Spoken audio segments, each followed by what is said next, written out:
আচ্ছা আমরা বাপদাদার আমলে যে 5টা বিশ্বকাপ পাইছি সেইটা তো এখন বর্তমান আর্জেন্টিনা পাইয়ে দেখাও।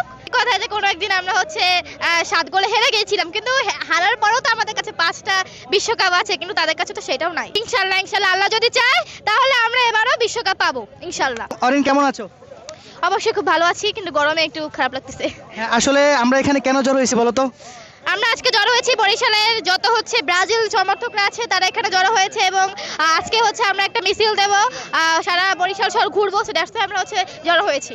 আচ্ছা, এই বিশ্বকাপ শুরু থেকেই আর্জেন্টিনা নামক একটা দল তারা আমাদেরকে ট্রল করে আসতেছে 7 আপ বইলা। তাদেরকে আমি দেখাইছি যে আমাদের 5টা বাপদাদার মানে দাগ আছে, আর ওদের তো আছে 3টা। আসলে আমরা 5 স্টার আর 3 স্টার, তারপর ওরা এত বেশি কথা বলে কেন বলো তো? আচ্ছা আমরা বাপদাদার আমলে যে 5টা বিশ্বকাপ পাইছি সেইটা তো এখন বর্তমান আর্জেন্টিনা পাইয়ে দেখাও, তাহলে তো আমরা আগে লেভেলে আসতে হবে। ফিফা ওয়ার্ল্ড কাপ 4 বছর পর পর আসে, তারপর আবার এত দলের মধ্য থেকে আরো 2টা কাপ নিতে হবে, তারপর লেভেলে আসবে। তারা তো লেভেলেই নাই, কিন্তু তারা কথা কাজের নামে ঠন কথা বলে বেশি, তাই তো? হ্যাঁ এটা ঠিক কথা যে কোনো একদিন আমরা হচ্ছে 7 গোলে হেরে গিয়েছিলাম, কিন্তু হারার পরেও তো আমাদের কাছে 5টা বিশ্বকাপ আছে, কিন্তু তাদের কাছে তো সেটাও নাই। যাই হোক, তুমি কি আশাবাদী যে এবার আমরা হেক্সা মিশন পূরণ করতে পারবো?